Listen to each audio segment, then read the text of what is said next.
हुकूमत की तरफ से एक मरतबा फिर अहकाम जारी किए गए हैं कि रात 8 बजे तक मार्केट्स बंद कर दी जाएँ और इसी के साथ साथ रेस्टोरेंट्स को भी बंद कर दिया जाए।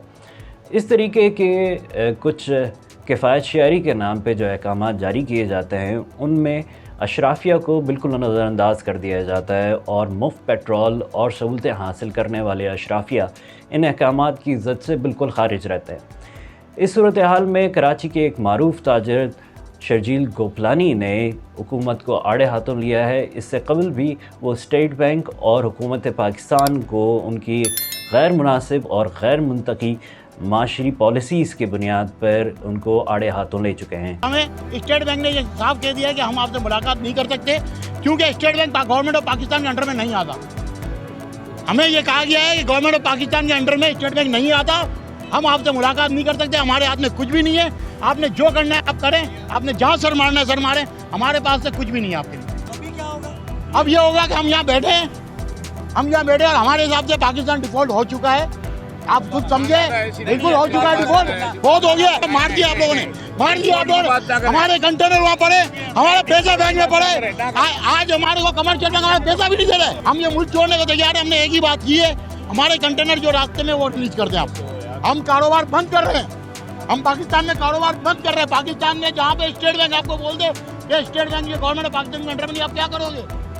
क्या रहेगी आप? इन सियासतदानों ने मुल्क को तबाही पे पहुंचाया है और हमारी खामोशी ने मुल्क को तबाही से पहुंचाया है। आज हम खामोश नहीं रहेंगे। अगर ये मामला को सही नहीं किया गया तो फिर वो वक्त दूर नहीं है कि फिर इनके गिरेबान और हमारे हाथ होंगे। इस वक्त हम जिस बहरान से गुजर रहे हैं, होना तो ये चाहिए था कि हुकूमत हमें ईजी डूइंग बिजनेस की कोई पॉलिसी देती, माशी बहरान से निकलने की कोई पॉलिसी देती, लेकिन वज़ीर आज़म साहब ने जो ऐलान करके 8:30 बजे मार्केटें बंद करने का जो ऐलान किया है, हम उसको मुस्तरद करते हैं।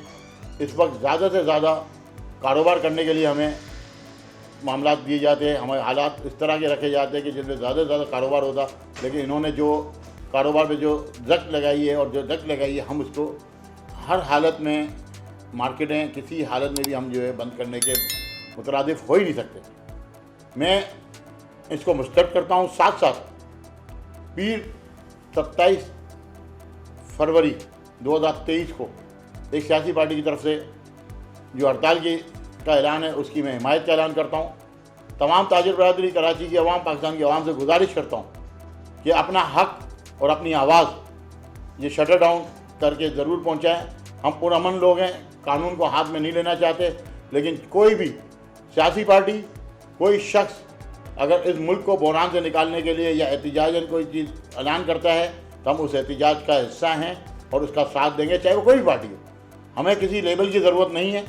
हम कराची और पाकिस्तान की आवाम है। हम हमारे जो दर्द है वो हम आवाम की सूरत में, अपनी एहतिजाज की सूरत में हुक्मरानों को पहुँचाना चाहते हैं और उनको बताना चाहते हैं कि हम इस वक्त मुश्किलात का शिकार हैं।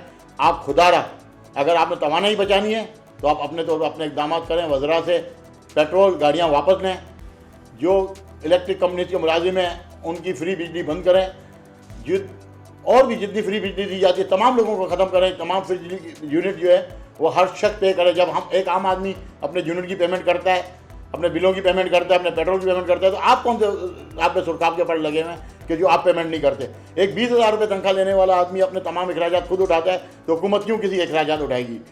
आज हर हालत में हमें अपने हक़ के लिए आवाज़ उठानी है, अपने हक़ के लिए निकलना है।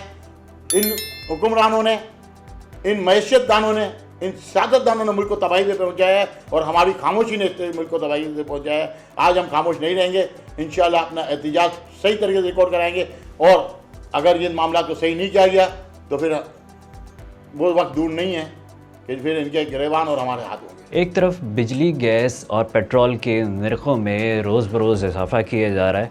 यहाँ ये बात काबिल ज़िक्र है कि IMF की तरफ से रोज़मर्रा की अशिया के ऊपर टैक्सेस लगाने की सिफारिशात सिर्फ नहीं की जाती हैं, बल्कि ये भी कहा जाता है साथ साथ कि टैक्स नेट को बढ़ाया जाए ताकि हुकूमती आमदनी में इजाफ़ा हो सके। लेकिन हुकूमती आमदनी में इजाफ़ा इसलिए नहीं हो पा रहा है क्योंकि टैक्स नेट के अंदर जो लोग शामिल हैं वो गिनती के लोग हैं और वो तनख्वाहदार लोग हैं।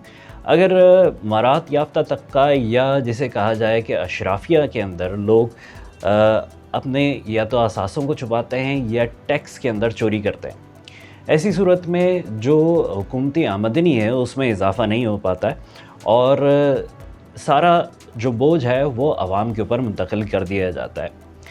इसकी एक और सूरत हाल ये भी है कि इस वक्त कैबिनेट के अंदर अगर देखा जाए तो किफ़ायत शियारी के नाम पे कौमी असम्बली के अंदर जो कौमी असम्बली की वेबसाइट है उससे हमने मालूमात हासिल किए हैं, तो ये बात सामने आई है कि तकरीबन 32 फेडरल मिनिस्टर्स हैं, 15 स्टेट मिनिस्टर्स हैं और 4 एडवाइज़र्स हैं जिनको स्टेटस दिया गया है they are equal to state ministers.